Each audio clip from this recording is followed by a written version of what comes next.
Nggak ada yang semacam ini. Sekali lagi, monggo dijawab. Tambah rumah, tambah mama. Assalamualaikum warahmatullahi wabarakatuh.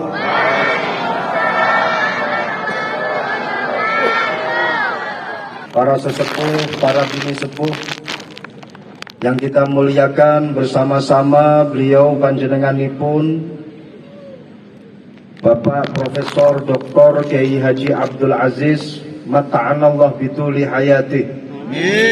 Semoga beliau diberikan kesehatan, umur panjang dan dimudahkan di semua urusannya.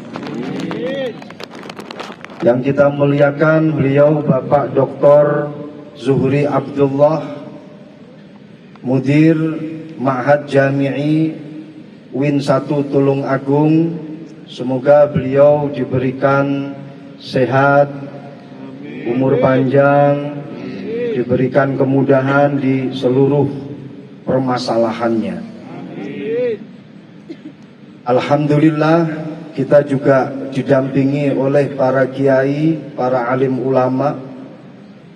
Hadir di depan kita para kiai-kiai dari LP Ma'arif, dari Jamiatul Qurra wal Hufadz, dari para mustasyar, para syuriyah, para tanfidiyah, segenap para saudara-saudara saya dari Himasal, Himpunan Alumni Santri Pondok Pesantren Lirboyo. Luar biasa matur suwun rawuhipun, kompak, pakai seragam yang kelihatannya juga baru dijahit kemarin.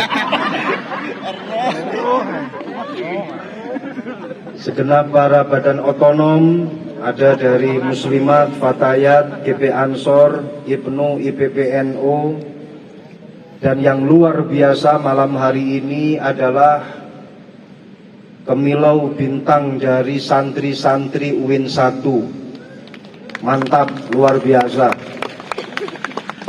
Hampir saya tidak bisa membedakan iki mahasiswa opo santri.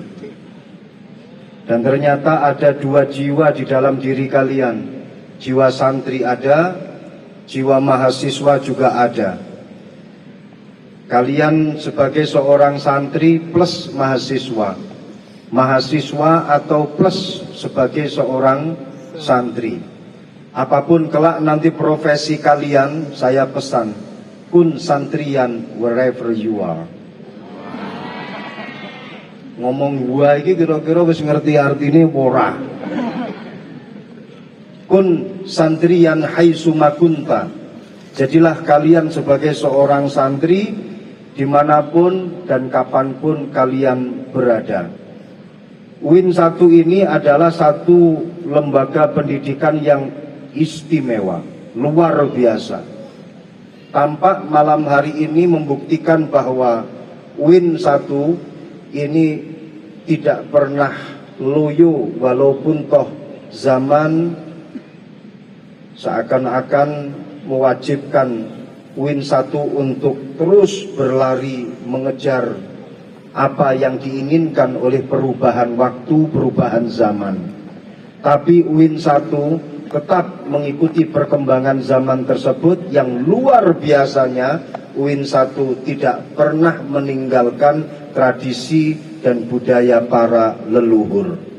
Ini menjadi bukti bahwasannya lembaga pendidikan yang semacam inilah yang insya Allah tidak akan pernah goyah, walaupun toh masuk pada zaman, pada era apa saja tidak akan pernah goyah.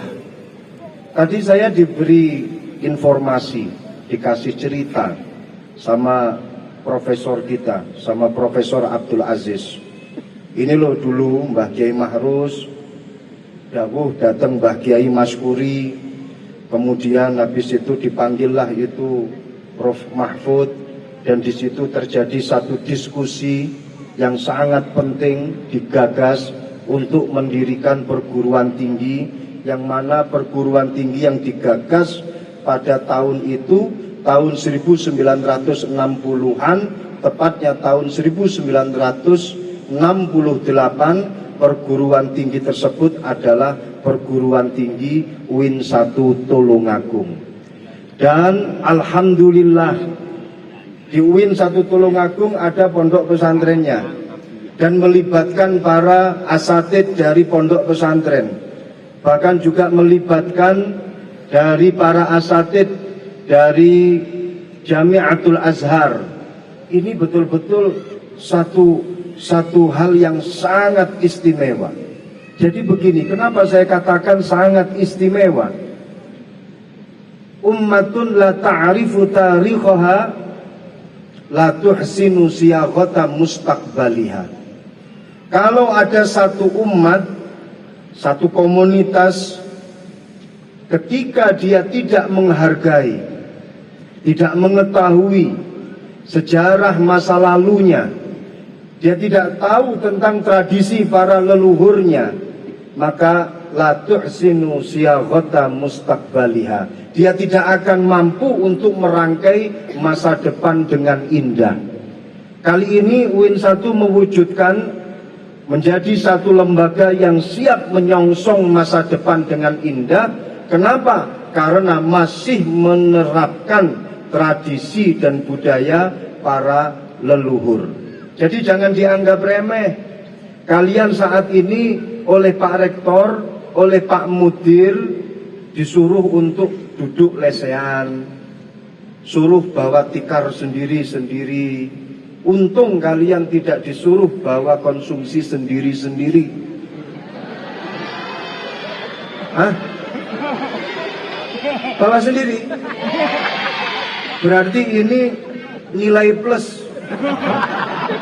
Kalian bawa tikar sendiri, kemudian duduk lesehan, bawa konsumsi juga sendiri, uang saku juga sendiri. Insya Allah semua keberkahan akan kalian miliki sendiri.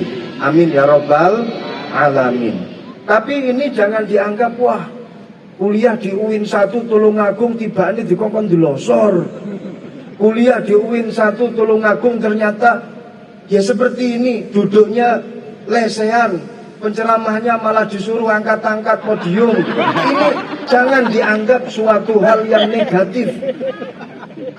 Tapi ini adalah bentuk daripada tirakat kalian, dan tirakat ini adalah sesuatu yang tidak pernah ditinggalkan oleh para leluhur-leluhur kita. Kalian ingin mendapatkan ilmu yang manfaat, kudu tirakat. Nabi Musa alaihi salam sebelum mendapatkan kitab Taurat, beliau itu tirakat puasa 40 hari loh. Baru terus kemudian mendapatkan kitab Taurat. Nabi Adam alaihi salam sebelum dosanya diampuni oleh Allah Subhanahu wa taala dan sebelum bertemu dengan Siti Hawa, beliau ini tirakat. Salah satu tirakatnya Nabi Adam itu adalah puasa pada tengah bulan, tanggal 13, 14, 15. Konon ini kan dinamakan dengan puasa Ayyamul Bid atau puasa hari-hari putih. Konon dulu Nabi Adam ketika diceblokkan oleh Allah dijatuhkan, diturunkan oleh Allah dari surga ke muka bumi ini.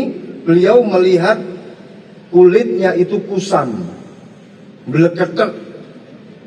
Nabi Adam kemudian matur datang Gusti Allah, ya Rabb, kenapa kulitku berbeda dengan kulitku ketika aku ada di surgamu?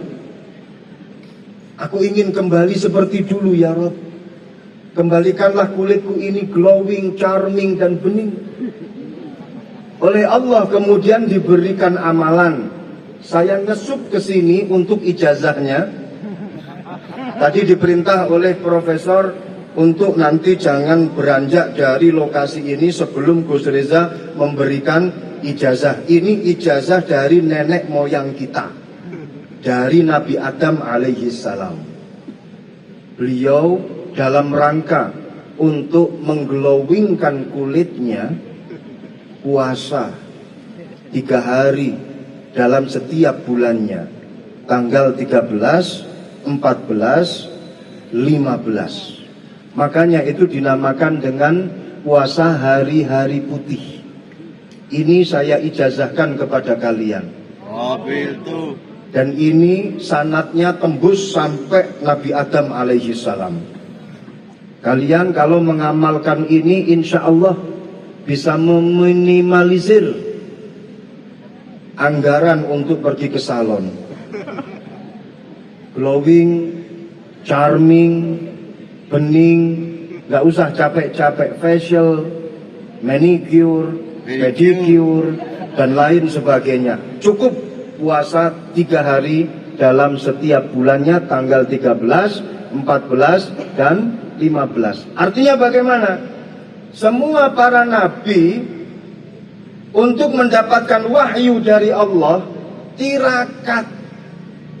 Lawake dhewe nabi duduk, wali yang mentok jadi wali murid, wali mahasiswa, bukan apa-apa, mau mendapatkan ilmu yang manfaat, kok tidak mau tirakat?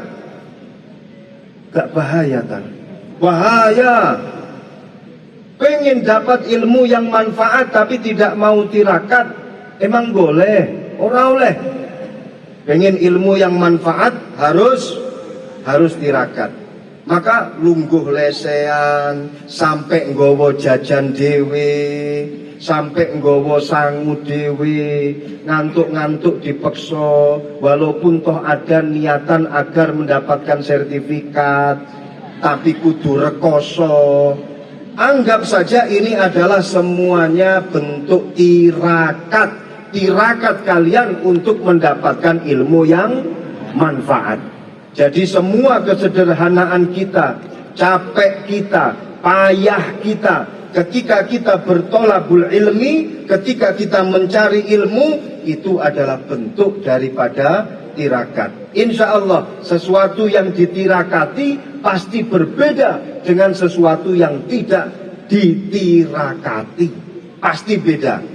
Dan ilmu kalian, barokah tirakat malam hari ini, insya Allah akan memberikan ilmu yang penuh dengan keberkahan. Amin ya Rabbal Alamin. Tapi selain ini adalah bentuk daripada tirakat. Saya katakan tadi, ini adalah satu tradisi di lingkungan pondok pesantren yang kemudian diterapkan di perguruan tinggi.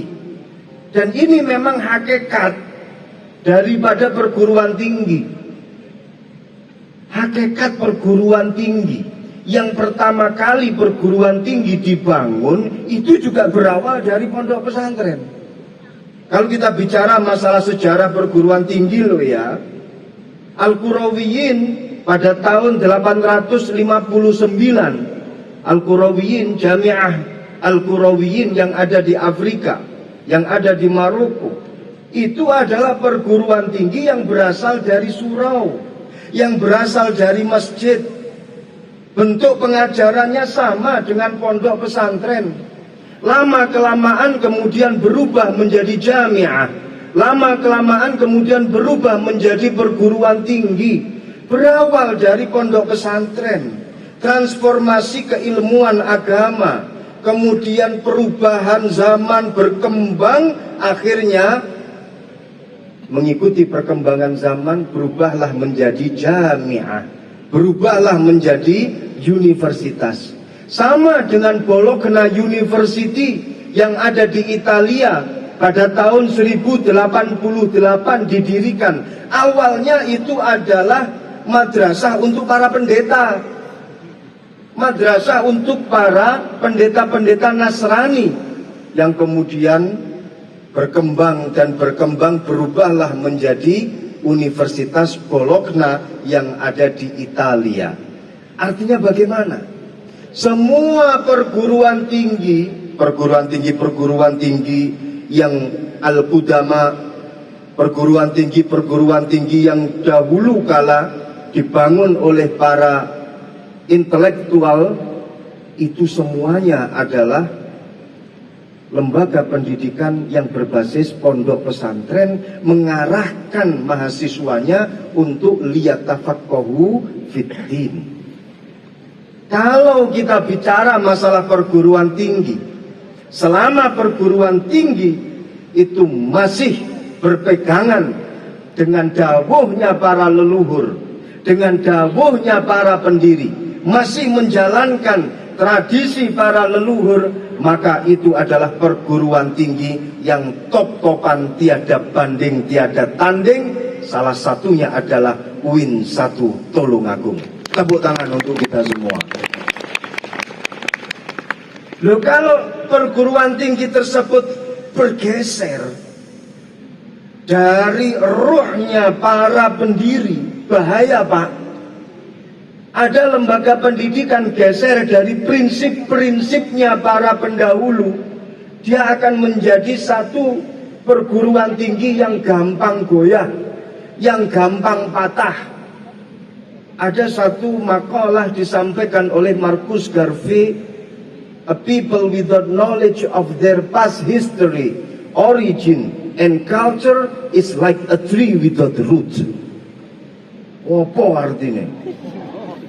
Ini kalau dimaknani dengan cara maknanya santri-santri dari Himasal ini, grup Himasal, a people utawi menungso, without knowledge kelawan tanpa pengetahuan, of their past history, ing sejarah masa lalu nih, ini jadi maf'ul bih. Of their past history, ing sejarah masa lalu nih, origin lan asal usule, and culture lan budayane, iku is like a tree. Jadi khobar daripada mubtada yang awal, a people. Alfiyahnya mubtadaun zaitun wa adirun khobar, in kunta zaitun adirun mani'tadar. Iku is like a tree, iku koyok wit-witan, without roots kelawan tanpa oyot. Ngeten iki sing iso maknani gandul gawe bahasa Inggris ya teko pondok pesantren lho. Tepuk tangan untuk para santri. Pertanyaannya, kalian yang tepuk tangan ini paham atau tidak maksud saya? Jadi ketika ada satu komunitas akademik katakanlah, kemudian mereka tidak mengetahui sejarah masa lalunya, mereka tidak mengetahui budaya leluhurnya, mereka tidak mengetahui asal-usulnya. Ibaratnya komunitas yang seperti itu, ibaratnya seperti pohon yang tidak memiliki akar. Pohon yang tidak memiliki akar, walaupun toh tampak bagus, tapi ketika dia tidak memiliki akar, ketika ada serangan angin, lesus, badai, kalian pasti kaget. Ngeblak itu Pak, pohon itu pasti nanti jatuh karena tidak punya akar.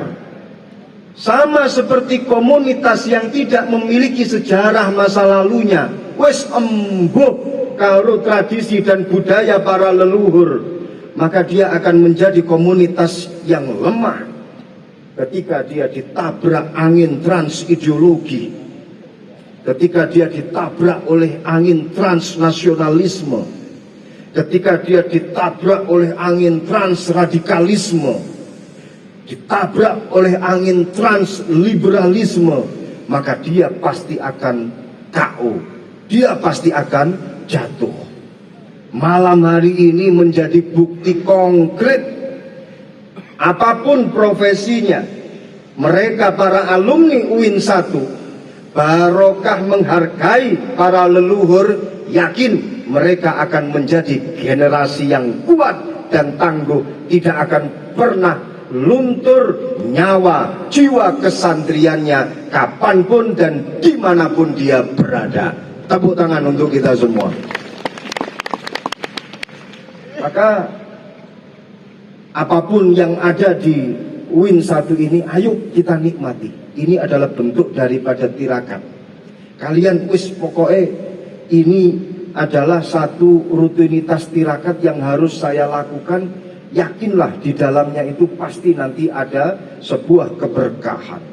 Dan lebih-lebih barokahnya kalian mengerti dengan sejarah para pendahulu kalian.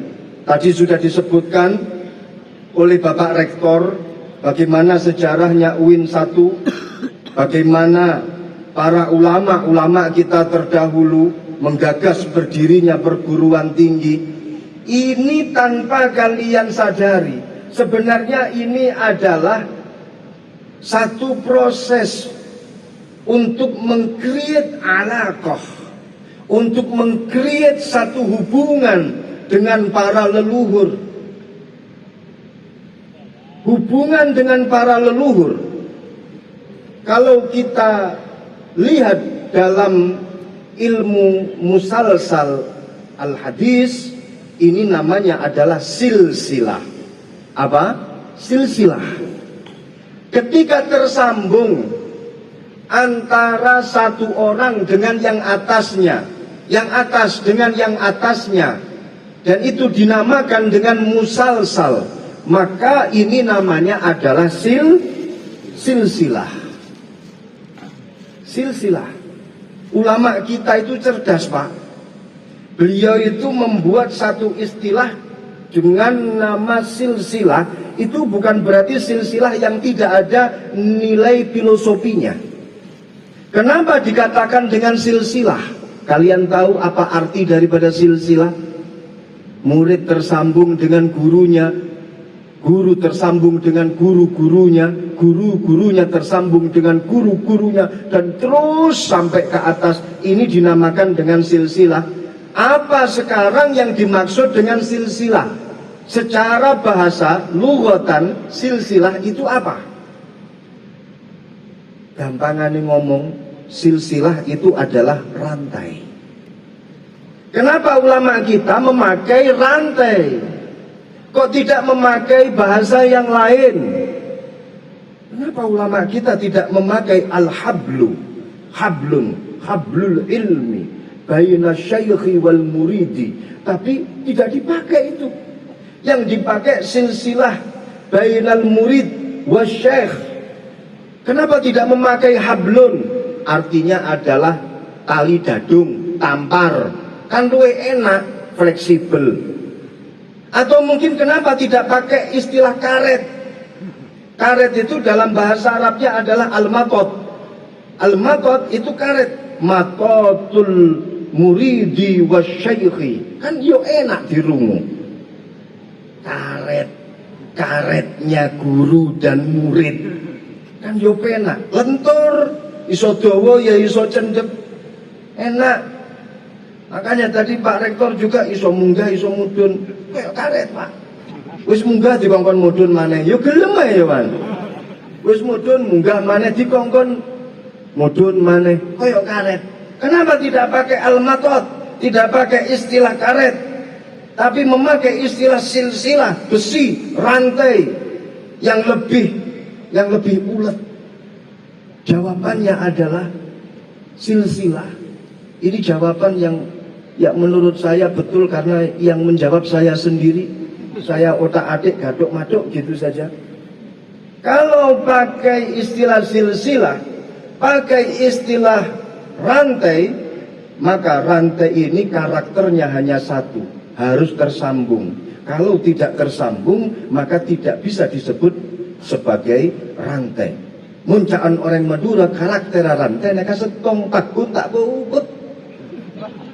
Tak bisa berubah, cuman satu. Dan kalau terputus maka tidak bisa dinamakan dengan rantai. Beda sama tali dadung, Pak. Tali dadung, tali tambang, kalau kalian temukan sepotong tali tambang di pinggir jalan, kalian bisa mengatakan ini adalah tali tambang. Awalnya tali tambang itu 1 meter terpotong jadi 2. Kemudian kalian menemukan potongannya, kalian bisa menamakan itu adalah tali tambang, betul nggak? Betul. Kalau kalian menemukan karet, potongan karet sudah ditugel-tugel, dipotel-potel, kemudian kalian temu potongan tali karet, kalian masih bisa mengatakan itu adalah tali karet. Tapi kalau rantai, ketika satu plungkeran tali rantai, satu bundaran tali rantai terputus dari rangkaiannya, dan kalian temukan, kalian tidak bisa mengatakan hadhihi silsilatun. Ora iso. Paling kalian hanya bisa menyebutnya dengan hadza hadidun. Betul? Ini adalah besi, ora iso. Kemudian kalian katakan hadhihi silsilah. Ini adalah rantai, tapi ini adalah besi. Nah, hubungan antara murid dengan guru ketika masih tersambung, ini berarti